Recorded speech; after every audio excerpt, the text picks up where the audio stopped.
टकरार छिड़ल बा त टकरार चली। पूरा 84 दिन तलवार पर तलवार चली। आईपीएल के राजा हम हैं, एकर मजा हम अपना तरीका से लेब, काहे कि यहाँ पर मर्जी हमार चली। जी हाँ, कुछ ऐसा ही कहानी बा विराट कोहली आ आरसीबी के।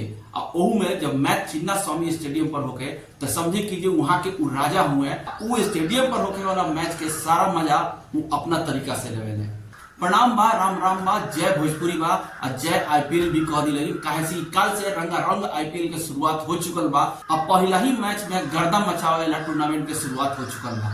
अब भाई सबे अपना अपना भाषा में जब भोजपुरी के मजा ले रहल बा तो हमनी के भोजपुरी काहे पीछे रही। यही से हम सोचनी कि चलो ये आईपीएल के मजा हमनी के भोजपुरी में ले जाओ, का ठीक लगा तनु। अगर वो हमारा बात से राजी होगी तो लाइक पर ढील दी और शेयर करके लपेट दी और तनी फॉलो करके समेट दी बाकी लोग के। चलिए शुरू कर जाओ काल के मैच के कहानी। काल के मैच के कहानी तो सबन लेके पते हुई, लेकिन हमनी के कुछ नया ओमे चर्चा ऐड करम। बहुत संक्षेप में हम काल के कहानी के बाद बता दी। तो टॉस जीत के बेंगलुरु के टीम पहले गेंदबाजी कैलस। अब बाकी जोश हेजलवुड के जगह आई रहा जैकब डफी। न्यूजीलैंड के तेज गेंदबाज के बाद एसआरएच के आते ही पटरी से उतार दिलस। पावर प्ले में ही 29 रन पर 3 विकेट गवा के अब एसआरएच की टीम जो बुरी तरह से मटिया मेट हो चुका है। तो कमाल कही कि पिछला 3-4 महीना से हमनी के बिहारी लाल ईशान किशन जी गर्दा मचावेला फॉर्म में चल रहा बड़े। उनकर काल के कमाल के पारी कप्तानी में डेब्यू भी कैले रहे, चूंकि पैट कमिंस बाहर ना अभी अपना कप्तानी के डेब्यू मैच में 38 गेंद पर 80 रन के शानदार पारी खेल के और लास्ट में अनिकेत वर्मा के तेज तरार पारी की वजह से एसआरएच के बाद 200 के स्कोर खड़ा कर लेगा। वो लोग के तो बुझाइल कि भैया 200 के स्कोर बा तो लड़े लायक स्कोर बा, लेकिन वो लोग के का पता रहे कि आरसीबी के टीम कुछ और दिमाग में लेकर के आई बा। आरसीबी का भी पहला विकेट जल्दी गिर गई, लेकिन ओकर बाद देवदत्त पडिक्कल नाम के तूफान आ गई। इस तूफान जब पावर प्ले में ही एसआरएच से मैच के छीन ले गए। 6 ओवर में ही 76 रन बना करके समझे कि एसआरएच के सारा उम्मीद के मटिया मेट हो चुका रहे।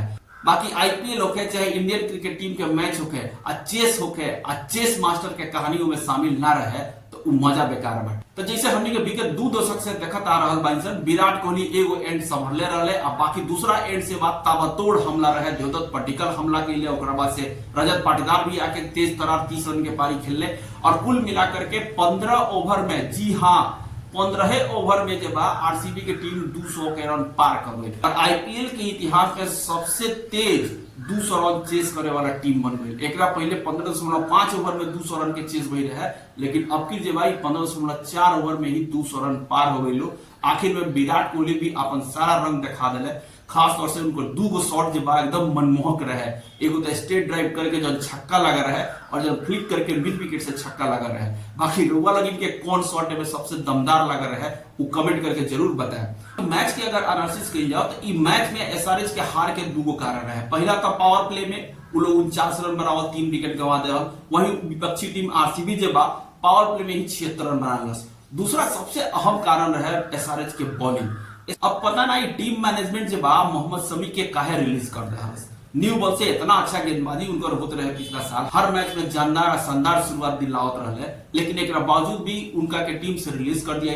तो मोहम्मद शमी रिलीज बारे और पैट कमिंस फ्यूज बारे। अब इस परिस्थिति में चिन्नास्वामी स्टेडियम पर तो आरसीबी के केहू ना रख पाई। भले ही पिछला साल आरसीबी के चिन्नास्वामी पर काफी खराब रिकॉर्ड रहे, लेकिन कल सारा रिकॉर्ड धो धा के आरसीबी की टीम बराबर कर दे रहे। एसआरएच के गेंदबाजी के इंप्लीमेंटेशन कितना खराब रहे कि शुरू के 30 बॉल में वो लोग मात्र 8 गो जेबा शॉर्ट ऑफ लेंथ या गुड लेंथ पर गेंद खेले रहे लोग, जबकि वह आरसीबी के टीम की तरफ से 17 गेंदा जेबा वो शॉर्ट ऑफ लेंथ या बैकअप लेंथ या गुड लेंथ पर पड़ रहे, जहां पर मात्र 13 रन स्कोर भई रहे।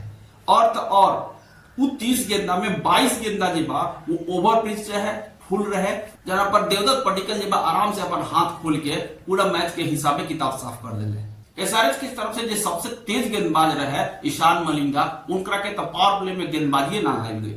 लेकिन कुल मिला के काल के मुकाबला के बाद दिल और धड़कन के मुकाबला रहे। दिल के ऐसे रहे कि भाई आरसीबी के हमनी के फैंस रहीसन तो दिल से तो हमनी के आरसीबी के सपोर्ट करीसन, लेकिन बिहारी ऐसा तो बिहारी लाल के कैसे छोड़ देम सन। हालांकि कल के मैच में दोनों मजा वसूल हो गई। अपन बिहारी लाला के शानदार बल्लेबाजी भी देखे के मिल गई और आरसीबी के जीत भी मिल गई। तो भैया हमनी के तो बल्ले बल्ले हो गई। बाकी वैसे आज वानखेड़े स्टेडियम पर जे बा वो केकेआर और मुंबई इंडियंस के मैच होके जा रहा बा, तो वो मैच दमदार हुई। ओकरो भोजपुरी में हमनी के एनालिसिस लेकर के आएम सर, थोड़ा बहुत जो जानकारी बा रउआ लोग के बीच शेयर करन सर। बाकी अगर रउआ लोग के भोजपुरी में ई आईपीएल के वीडियो के एनालिसिस ई सब जे बा तनी अच्छा लगे तो तनी दबा के अपना समाज के लोग के बीच शेयर करी, लाइक पर तनी ढील दी, शेयर के लपेट दी, आप फॉलो करके सब तरह के समेट दी। तो मिलता है सर हमनी के फिर अगला वीडियो में, तब तक जय भोजपुरी, जय बिहार।